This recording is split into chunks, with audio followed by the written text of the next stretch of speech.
degollado de la noria. Es curioso ver que los pobladores de aquel lugar se persignan antes de contar la historia del degollado de la noria, cada vez que se les pide que lo hagan.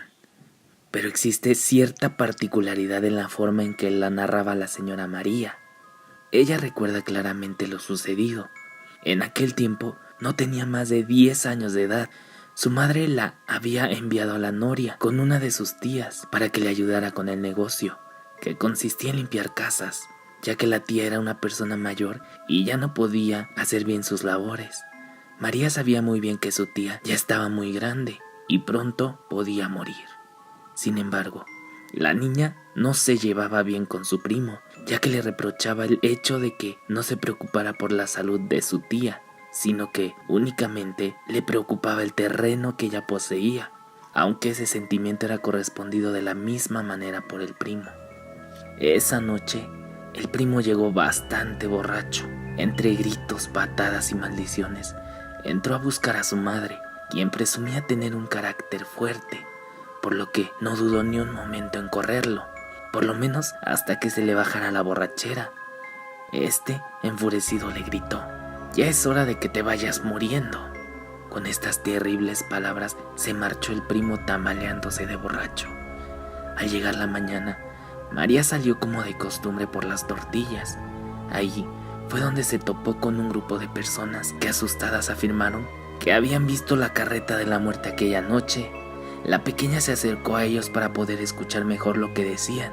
Se trataba de una creencia popular que aseguraba que cuando la carreta se escucha rondando por las empedradas calles de la noria, de seguro alguien no tarda en morirse. Al instante pensó en su tía y de un salto corrió hasta su casa. Al regresar, la encontró en su recámara, como siempre. Le pidió disculpas por no haber llevado las tortillas y le explicó lo que había escuchado. Y ella le confesó que todas eran unas viejas gallinas que se espantaban hasta de su sombra, que no creyera en semejantes cuentos porque no dejaban nada bueno. Esa tarde regresó el primo a la casa, aparentemente furioso, reclamando el por qué lo habían corrido si finalmente lo iría a buscar. La tía se mostró más que sorprendida, ya que ella en ningún momento había ido a buscarlo, y cuanto menos le estaba gritando por los montes, como afirmaba el muchacho, quien sin creerle volvió a salirse de su casa, solo que esta vez azotando la reja. Al día siguiente, cuando María fue al mandado, en la tienda se topó a las mismas señoras del día anterior, y de nuevo decían haber escuchado la carreta de la muerte rondando. Una de ellas dijo que la había visto dirigirse a la casa del huerto, a la que otras de ellas contestó que por nada del mundo se deberían de asomar cuando ande la carreta vagando, pues te podía confundir con la persona que anda buscando, y que en cuanto se dé cuenta de que no lo eres, se encoleriza partiéndote el cuello con la guadaña. Estas palabras lograron inquietar demasiado a María, quien regresó muy pálida a casa, recordando las palabras de aquellas señoras, ya que aquel huerto donde decían haber escuchado la carreta era precisamente el huerto de la tía, donde se encontraba su primo. A todo esto le sumó la aversión de su primo, quien aseguraba que su tía la había estado llamando.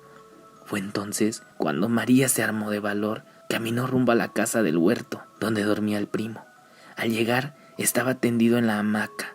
Le habló despacio, no fuera que se enojara y se quedara sin decirle nada.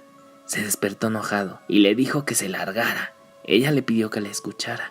Lo que había oído esa noche había sido la muerte, y que si se le ocurrió asomarse ya no iba a durar otro día más. Pero el primo soltó una carcajada y la corrió sin más.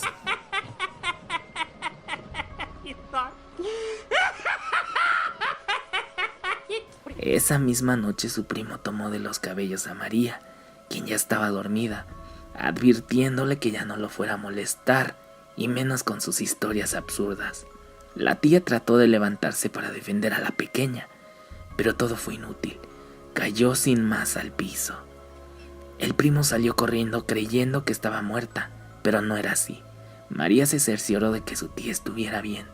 Así pasaron otros días sin que supiera nada del primo. Pero una tarde volvió con un genio de los 1000 demonios, alegando lo mismo. Decía que una de las dos había estado llamando a la puerta toda la noche, y la tía, ya muy seria, le dijo que no podía hacer otra cosa más que las respuestas a sus malas acciones. Y desesperado, gritó que no iba a creer en esas cosas de que fue el diablo o la muerte a llamarlo a la puerta. La tía le rogó que por nada del mundo fuera a abrir la puerta, que ni siquiera se asomara a la ventana, pero él, más necio, le advirtió que si volvían a llamarlo, no sabría cómo reaccionar.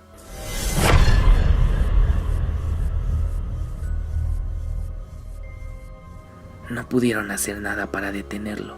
Esa noche, un grito horrible rompió el silencio de la noria. Los perros aullaban y el viento azotaba puertas y ventanas.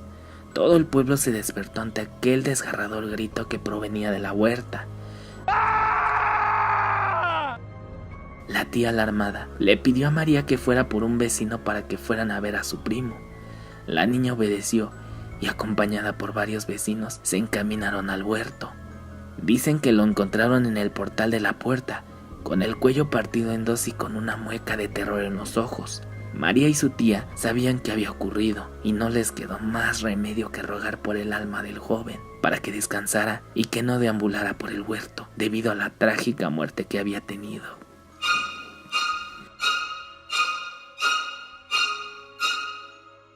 Actualmente, dicen que cada vez que alguien va a morir en la noria, los golpes de los caballos se escuchan junto con el rechinar de las llantas de una vieja carreta, y que desde el huerto se escucha un grito que horroriza a los pobladores, quienes se aseguran de cerrar puertas y ventanas, ya que se trata del alma atormentada del primo, que con terror se topa cara a cara con la muerte.